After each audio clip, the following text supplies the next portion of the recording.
Magandang araw sa inyong lahat. Isang mainit na usapin ngayon ang kumakalat sa social media tungkol sa diumano ilamat sa pagitan ni Speaker Martin Romualdez at Pangulong Bongbong Marcos. Ayon sa mga kumakalat na impormasyon, tila nagkakaroon ng tensyon sa loob ng administrasyon kung saan lumabas ang banta na kung sino man ang babagsak ay may isasama. Ang pahayag na isasama ko kayo ay nagdulot ng kaba at samut-saring reaksyon mula sa mga netizens. Marami ang nagtatanong, ito na nga ba ang katapusan ng T-Unity? Habang wala pang opisyal na kumpirmasyon, patuloy na binabantayan ng publiko ang bawat galaw sa Malacanang. Totoo nga bang may laglagan na nagaganap o ito ay bahagi lamang ng mas malalim na estratehiya sa politika? Huwag magpahuli sa mga susunod na detalye rito lamang sa ating channel.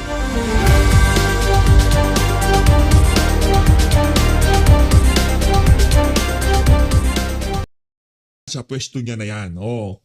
Eto mga kababayan, if this is a political ploy to push me out, I will not go quietly. I will not go alone. Naku, sino kayang sasama nito? Isama mo na, wala namang problema sa amin yan. Ito ang babala ni dating House Speaker Martin Romualdez sa mga nagtatangka umanong gawin siyang scapegoat para hindi mapanagot ang mga tunay na nasa likod ng kontrobersya sa national budget at flood control project. Scandal! Hindi pwede flood control project. Scandal, scam, budol. Yan mga kababayan. Kaya kung ako dito kay Martin Romualdez, huwag mo kaming bitinin. Ayaw namin ganyan. Sambayan ng Pilipino, yes or no. Okay? Yes or no, black and white. Walang gray area dito, Brad. Hindi pwede magpaparinig-rinig ka ng ganyan. Maya-maya, okay na tayo. Hindi ganon. Hindi ganon gumagana ang universe ng social media. Kung magsasalita ka, kung ilalabas mo lahat ng nalalaman mo, walang pigil-pigil. Ako, sasakit ang puson mo niyan. Korekta ho tayo dito kay Martin Romualdez. Yep. Magandang araw sa inyong lahat. Long time! Palakpakan natin! Woo! Kaya nga ba sinasabi ho natin mga kababayan, mali. Lumilihis ka sa script, Brads. Lumilihis ka sa script. Ang pinag-usapan, si VP Sara ang kalaban. Ba't kayo nag-aaway-away? Yan ang problema. Hindi maitatago na meron talagang pagnanakaw at itong mga nag-aaway-away na to, base sa ating nababasa sa social media, talagang marami ho ang dapat inaipaliwanag sa sambayan ng Pilipino. Kung gayon pa lang merong nalalaman itong si Saldi ko, bakit hindi natin ipatawag to sa Senado dyan sa Blue Ribbon Committee? Ay, oo nga pala, interparliamentary courtesy nitong si Ping Lacson. Palakpakan nun natin. Di ba? Uru. For a long time, I chose to remain silent. I did so out of respect for the legal process. Wow. I did so because I did not want to add more noise to an already divisive issue. Hindi. Kaya nanahimik ka, kaya hindi ka sumagot sa napakaraming mga pinupukol sa'yo. Sa pagkakaintindi mo, magkakakampi kayo. Yun. Ikaw talaga tamba. Bulahin mo na mga Talyanista Tensaymada. Huwag lang kami mga taga-suporta ni dating Pangulong Rodrigo Duterte. Ang dahilan ng iyong pananahimik, ang dahilan ng iyong pagpunta dyan sa ICI na yan, sa pag-aakalang nasa iisang barko kayo. Hindi kayo magtutulakan palabas ng bangka. Hindi kayo maglulundagan. Palubog na pala yung barko, kaya maglulundagan na kayo. Ang problema dito, meron na naglulundagan, meron pang nagtutulakan. Di ba? Yun lang na. Ito naman si Martin Romualdez. Huwag mo lokohin ang katalinuhan na sambayan ng Pilipino. Papunta pa lang yung mga maleta. Anak na tokuan, nabasa na namin ang script. I did so because I believed that if I cooperated fully, submitted myself to the proper authorities, and answered every question asked of me, the truth would eventually speak for itself. But there comes a point when silence is no longer prudence. My silence has been abused and weaponized to build a narrative that is false, twisted, and unfair. So, ano ka ng toka? Pambira ka, ikaw nga, boss ni Zaldi ko eh. Ngayon ka pa nga lang na-hot water eh. Dapat 2025 pa lang na-hot water ka na. Diba, ngayon ka pa nga lang nababanata, nag-iiyak ka na.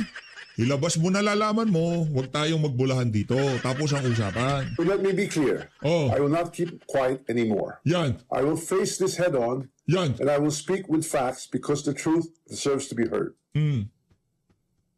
Today, I'm taking this opportunity to speak directly to the Filipino people. Oh. From the start of this controversy, I have been cooperative. I personally appeared before the proper authorities. I voluntarily submitted my affidavit to the ICI. I provided the information and documents asked of me. I did not hide. I did not run. I did not evade scrutiny. I faced it head on within the proper channel because I know there is no evidence that proves I committed plunder, conspiracy to commit plunder, or any similar offense that the Ombudsman may be contemplating against me. Nako. And because I have nothing to hide, I am today authorizing the immediate public release of the affidavit I submitted, together with all supporting information so that the Filipino people can judge for Walang kwenta yung apidapit na yan. Walang kwenta. Kung hindi mo rin i-admit na meron ka pananagutan, hindi mo rin i-admit na talagang napag-utusan ka ni Marcos Jr., hindi mo rin i-admit na talagang ang mastermind dito is ikaw, Saldico, Marcos Jr., wag na tayo. Tapon mo na, isunugin mo na yung apidapit mo na yan. Walang kwenta yan. for themselves who has been transparent and who is simply being politically targeted. Now let us address the most absurd accusation of all, that I am supposedly the mastermind of this corruption scheme. Ako, How can I be the mastermind? I was the former Speaker of the House of Representatives, but the House of Representatives is only one part of the branch of government. The teka lang. Ako, malilito niyan ako sa inyo ha. Yung mga Talyanista at Ensaymada kasi marami kayong amoy. Meron kayong Anticler, meron kayong Martin Romualdez, meron kayong Marcos Jr., meron kayong Lisa Araneta Marcos, marami kayong mga amo dito sa administrasyon na to. Okay? Marami kayong grupo-grupo, paksyon-paksyon. Ngayon dito sa isa na to, sa pagtiwalag, netong si ano na yan sinyalis sa pagtiwalag yan Kanino kayo kakampi? Si Anticler, naku. Hati ang puso ni Anticler dito. Kay Martin Romualdez ba siya o kay Marcos Jr.? Magkakaalaman na ho tayo dito mga kababayan. legislature. The national budget is not conceived, executed, implemented, bidded out, supervised, and completed by one congressman or even by Congress alone, and certainly not by the Speaker of the House. I want to make this simple and clear. The national budget does not depend on just one person. The budget does not begin in the House. Nako! It begins in the executive. Naloko na. Oh. Maliwanag ha, nag-uumpisa sa executive. So kung may problema, sino dapat natin sisihin? Si Marcos Jr., ganon. The agencies and departments prepare their proposals. The executive consolidates them into the National Expenditure Program, and that program is then submitted to Congress. From there, the House deliberates, but the House is not one person, and it is certainly not the Speaker alone. It is a collegial body made up of hundreds of members, multiple committees, vice chairs, and institutional processes. In fact, there are around 85 committees, each with its own jurisdiction, leadership, and members. No speaker can personally control every committee, much less direct the actions of other branches or government agencies. O wag kang mag-speaker kung di mo rin pala kontrolado yung kung di mong kayang kontrolin yung mga komite dyan sa House of Representatives. Anak ng toka. Impeachment nga ni BP Sara na braso nyo Yung akap-akap nga na pondo, walang humpay na ayuda, na braso mo Tapos yung mga komite pa hindi mo mababraso. Ano yung mga congressman mga siraulo, hindi ka papaniwalaan? Pambira. Nagmamano lahat sa'yo kung gusto nila magka-budget. Nagmamano mga komite sa'yo. Ilang buwan niya ang tuwadkom na yan. Sa tingin nyo ba, magpapatuloy yung tuwadkom na yan kung hindi pinahintulutan ng speaker? Pambira, sinungaling. Dito pa lang, sinungalingan na sinasabi mo O para doon sa vlogger na sinasabi, laban, Boss Martin, laban. Talagang laban. Ano to kalaban niya dito, sambayan ng Pilipino. Baka akala mo, ang administrasyon lang ang kalaban niya dito Sambayan ng Pilipino. Magsasama-sama yung mga yan. Saldico, Martin Romualdez at itong si Marcos Jr. Pambihira. Mulat ang ating mga kababayan. Alam nila kung ano talaga nangyari sa kakurukutan dito sa administrasyon na to. Tapos ang usapan. And in the Appropriations Committee itself, there are already more than 100 members with Sorry. Na ano lang. Sorry. many vice chairs, and Representative Toby Tiangco, Oh. who has been very vocal and upfront on this issue over the past months, was himself a vice chair of the Appropriations Committee in the previous Congress. So I have to ask, if there were real concerns about irregularities in the budget process, why were these not formally raised during the deliberations or even during the plenary?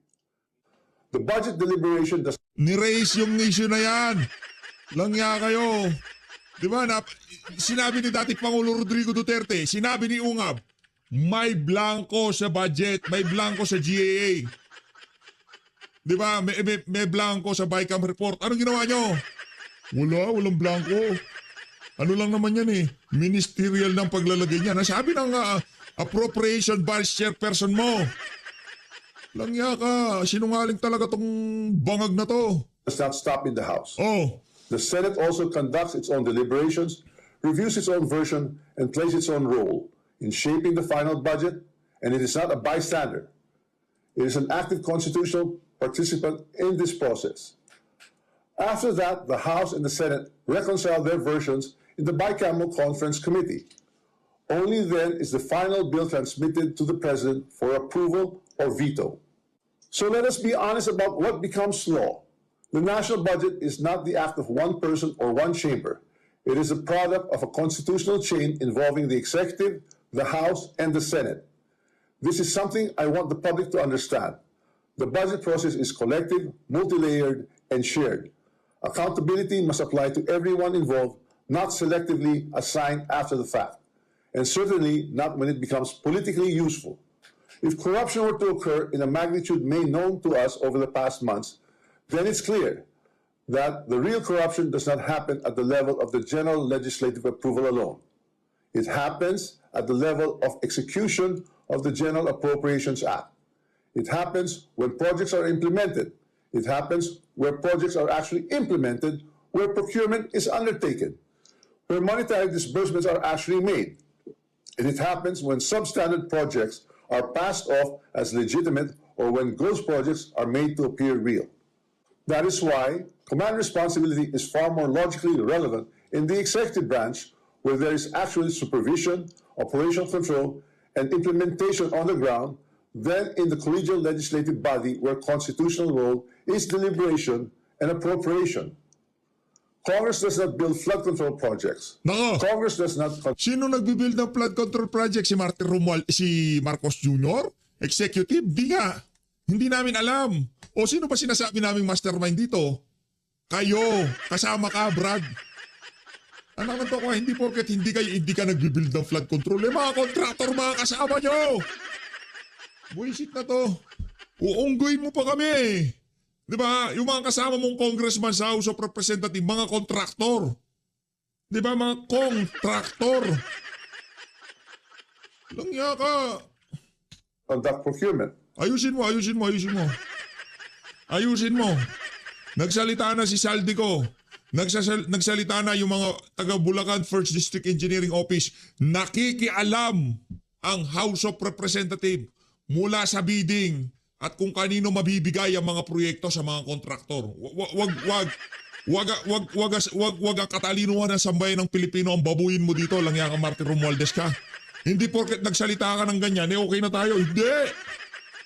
Nagsalita na yung mga kontraktor.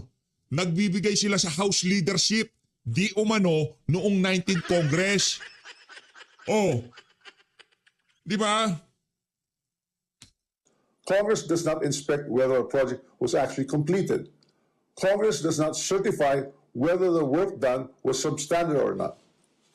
So if the allegation is that there was a systemic corruption in flood control implementation, then the public should ask the obvious question. Where does implementation actually happen? Definitely not in the session hall of the House of Representatives. Here's the simplest way to test that theory that I am the mastermind of this scheme. Yan, sige. If I were truly involved Ulitin natin ha. Gusto kong i-test yung theory na yan. Sige, game. test that theory that I am the mastermind of this scheme. If I were truly involved in a fraudulent scheme of this nature, then the first place one would expect to see that pattern would be in my own district. In the projects most easily associated with me. You would have seen it in Tacloban. But I say this with absolute certainty. You won't see it in my district. My district has 0 ghost and 0 substandard flood control projects. 0. And that is verifiable. Hindi naman kasi kailangan magpunta. Hindi naman kasi kailangan ilagay yung proyekto sa Tacloban, diyan sa Leyte. Kailangan lang dumaan kay congressman. Kailangan lang dumaan sa Tingog Party List. Kailangan lang iparada sa mga ibang mga congressman. Anak ng toka, hindi naman necessary na walang flood control skandal, walang ghost project. Malinis na yung congressman na yan. Anak ng Petrang Garapata, kalokohan. Di ba? Kailangan lang iparada ang pondo sa kung kani-kaninong mga party list at congressman at magkakapera na yung kung sino man ang magkakapera. Diba? Yan eh. Diba? Anong lumabas doon sa doon sa doon sa pondo ng Tingog Party List. Di ba? Ilang bilyon yung nailaan sa kanila. Hindi man pala dapat ganon. Tira ka. To prove this point, I'm authorizing my staff to share and release to the public the list of all the projects in my district that the authorities may deem attributable to me. Let the public scrutinize and verify for themselves. As I already mentioned, corruption of this scale is not a one-man operation. It requires 2 things: budget decisions and implementation on the ground. With respect to how the budget was deliberated in Congress, let me say this categorically. I was not a part of the BICAM. Hindi mo kailangan maging part ng BICAM. Anak ng tokwa. Ikaw nga, kanino ba tao si Martin Romualdez? Petrang Garapata, hindi mo kailangan maging part ng BICAM. Hindi excuse na hindi ka kasama sa pag-BICAM. Wala ka ng kinalaman sa mga kabuktutan na nangyari sa 23, 24, 25 national budget. Hindi mo kailangan maging parte ng BICAM. Huwag nyo kaming buduli na porket hindi ka kasama sa BICAM, absuelto ka na dito sa kakurakutan na to. Martin, please. And the small committee budget deliberations. Yes, I was updated on the general outcomes of the deliberations, but I had no visibility with regard to the specific details of the discussions, including particular amendments or insertions approved during these closed-door deliberations. Records would show that I did not participate in. Hindi mo nga kailangan makipag-participate. Huwag yung gamiting excuse. Napaka-lame niya. Napaka-walang kwenta. Napakababaw ng dahilan na hindi ako naging parte ng committee na to, so wala akong kinalaman sa kalokohan na yan. Pambira, hindi yun ang hindi yung pagbabasihan natin. Kung parte ka o hindi ka parte, hindi yun ang usapan. Kanino nagre-report si Zaldico? Kanino nagre-report si Zaldico kung anong napag-usapan dyan sa buwisit na BICAM na yan? Diba? In those meetings. Langya ka, Martin Romualdez, ayusin mo. Ayusin mo, Martin Romualdez. Gumawa ka na lang ng kabalbalan, gumawa ka na lang ng video, hindi mo pa inayos. Dapat kung kilala mo rin pala yung mga ilalaglag mo, yung mga isasama mo pababa kung sakaling magkanda hendot-hendot tong issue na to, sabihin mo na ngayon pa lang. Pinapahaba nyo lang ang usapan. Sa ayaw sa gusto nyo, hindi kayo makakataka sa pangil ng katarungan. Sa ayaw sa gusto nyo, kayo mga mastermind, kayo, Ako naniniwala ako itong isa sigurado dito. Ang utos ng hari hindi pwedeng mabali. Di ba, Martin? O sino yung hari? Sino yung merong nakalaan na 100 billion kada budget na hindi pwedeng galawin sa sa budget taon-taon? Sino yun? Sigundahan mo, mapagpatawad ang mga Pilipino. At yung mga Marcos na yan, kilala naman talaga sila bilang matatakaw sa pera. Kung sabihin mo ang mastermind dito, si Marcos Jr., aba maniniwala kami. Di ba?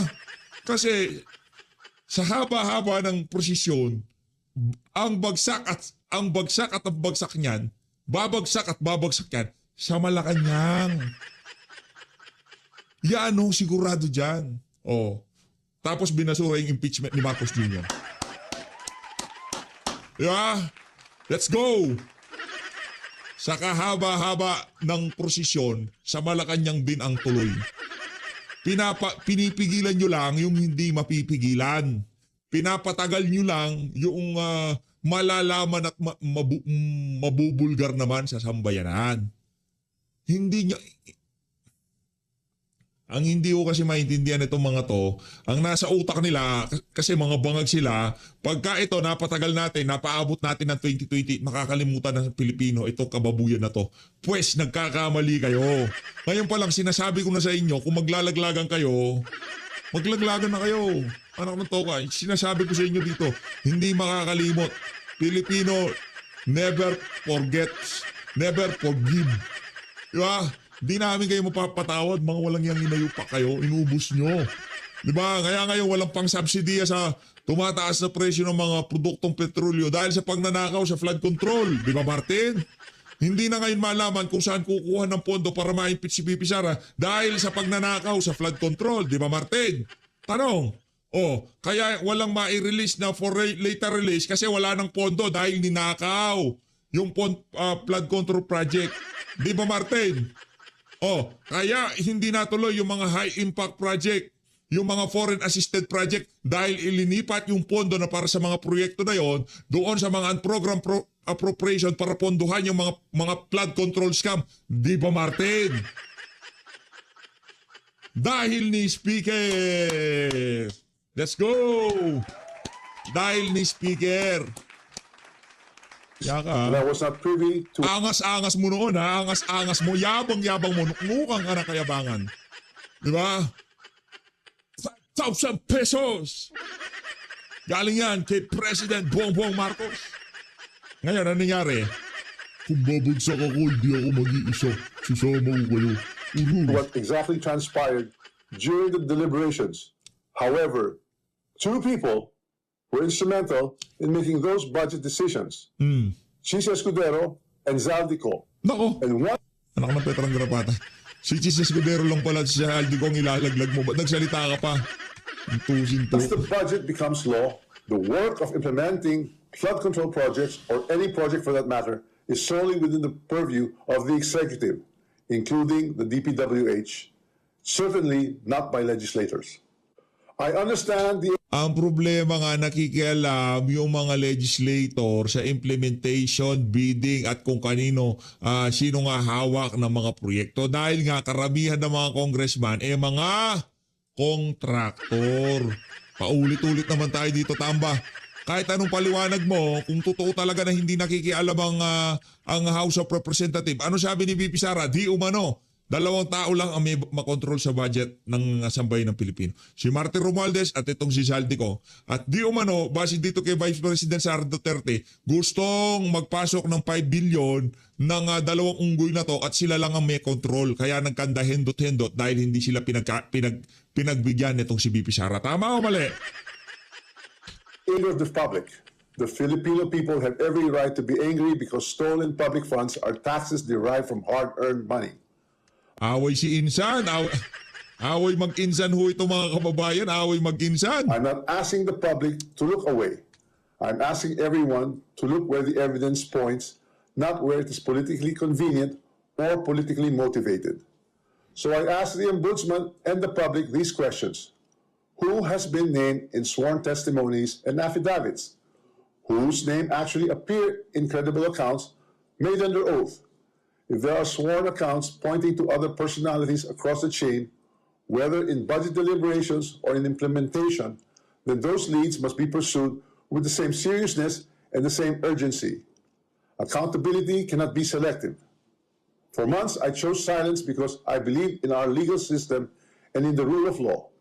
But my silence is now being exploited. Ang tawag dyan, Brad, karma. Okay, ang tawag dyan, karma. Yan ang napala nyo sa pagpapadala kay dating Pangulong Rodrigo Duterte sa The Hague, Netherlands. Karma ang tawag dyan. Yan ang napala na kayong magpipinsan, kayong magkakamag-anak. Pinagtulungan nyo mga Duterte, ngayon ang kalaban nyo sambayan ng Pilipino. Pinagtulong-tulungan nyo mga taga-suporta nitong si dating Pangulong Rodrigo Duterte mula kay Pastor Kibuloy hanggang dito kay Bantag at dito kay Attorney Harry Roque. Ang tawag dyan, karma. Karma yan. Hindi naman talaga tayo dapat aabot sa punto na to. PH, paano mo nasabi na dapat hindi tayo aabot dito sa punto na to? Kung nakinig kayo kay dating Pangulong Rodrigo Duterte, natigilan nyo yung kalokohan nyo na yan, wala tayo dito sa punto na to. Pero dahil nga masisiba kayo sa pera, kayong pamilya, kayong mga Marcos, di ba masisiba sa pera eh. Hindi napigilan ng kating sa kamay. Parang nahigad yung kamay na hindi nila malaman kung paano kakamutin. Parang nangangailangan ng pera, maleta sa pera, doon nila hinahaplos yung kanilang mga kamay na parang nahigad. Anong ginawa nyo? Pinagpatuloy nyo lang. Habang nagsasalita itong si Marcos Jr. na mahiya naman kayo, anak ng toko, nagkakaroon pa pala ng pick-upan ng pera. At base kay saldi ko, sa Forest Park at dyan sa House of Representatives, tuloy-tuloy di umano ang deliveran ng maleta. Kaya huwag mo kaming paandaran, sabihin sa mukha na sambahin ng Pilipino ngayong mga panahon na to na wala kang kinalaman dito sa skandalo na to. Siguro, walang problema kung wala kang kinalaman. Kaso hindi yun ang nakikita ng ating mga kababayan. Kaya kung meron kang ikakanta, alam mo naman ramdam mo yan, Brad. Yan, kita, meron pang action. Ramdam mo naman yung Brad. Anak ng veteran karamata. Pagka hindi pa kita nakuha dito sa banayad na to, Martin Romualdez, sa susunod na video ko talagang babalagbayin na kita. Di ba? Hindi, kahit anong post mo, hindi kinakagat ng sambahin ng Pilipino. Ngayon ka na nga lang gagawa ng video, anak ng toko, basura pa. Sabihin mo kung sinong mastermind. Huwag mo kaming paandaran. At kung sasabihin mo dito, ang mastermind, etong si Saltico at si Escudero, anak ng toko, ipatahi mo yung bibig mo, huwag ka na magsalita. Dahil sa ayot sa gusto nyo, pag dumating ang punto, magkakayarian ho talaga tayo dito. Magkakayarian, magkakabulgaran. Malalaman na sambay ng Pilipino kung sino talaga ang mga kawatan. With politically engineered and fabricated narratives. What's even more disturbing... Paano politically engineered? Kayo lang naman ang magkakasama. Di ba paano politically engineered? Kayo lang ang mga nagkakasama. Kayo nila Saldico, kayo ng Martin Romualdez, kayo nila Marcos Jr., kayo dyan sa executive, kayo dyan sa legislative, kayo dyan sa executive, kung meron ng pipihit para gipitin ka, hindi si BP Sara yan. Kaya kung may nalalaman ka, sabayin mo na. And this is something that cannot be ignored, is that there are emerging indications that certain sectors are attempting to weaponize individuals, including Zaldico, to construct a narrative that serves their own interests. So when the legal processes is being used against me as a political demolition job, then I will have no choice. Wala nang i-demolish sa'yo, Brad. Yung pangarap mo maging presidente, hindi mangyayari yun. Walang i-demolish sa'yo. Sira ang pangalan mo.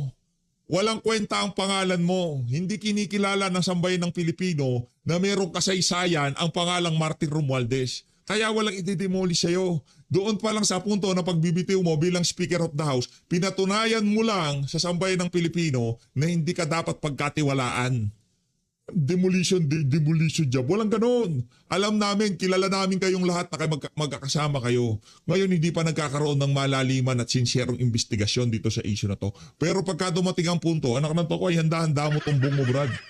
Diba? Dahil marami kang pananagutan sa sambayan ng Pilipinas. But to defend myself. And I will defend myself fully. I will not allow myself to be turned into the scapegoat so that others who are actually accountable can walk away clean. If this is a political play to push me out and close the story, tarnishing my name and my reputation, then I'm telling everyone now, I will not go quietly and I will not go alone. Nako! I will not be the fall guy for other people's corruption. Nako! Sino pinaparinggan mo? Si Saldico? Anak na to ko. Huwag mong paringgan si Saldico. Walang kapangyarihan si Saldico. Sino tinatakot mo? Si Saldico? Hindi. Hindi si Saldico ang tinatakot mo. At kilala namin kung sino tinatakot mo. Na kung saan sinasabi mo sa video mo na yan, ay huwag niyo akong ganyanin. Marami akong nalalaman. Umayos-ayos kayo. Sino yung ano na yan? Sino yung mga individual na yan? Alam yan ng sambayan ng Pilipino. Kaya kung sa tingin mo, madadaan mo kami sa mga kabalbalan mo na yan, Martin Romualdez, kung may nalalaman ka, sabihin mo, tapos ang usapan. I have been in public life long enough. I have seen enough. I have heard enough. I know many things about this current administration and past administrations as well. And I say this carefully. If this matter is to be handled as a legal issue, then let it be handled legally, soberly, and according to evidence. But if certain people insist on waging this in the court of public opinion, then I will have no choice but to defend myself publicly as well. To the Ombudsman, I say this with full respect. If your office truly believes in justice, then follow the sworn statements, follow the records, and follow the evidence all the way. Do not stop where it is politically convenient.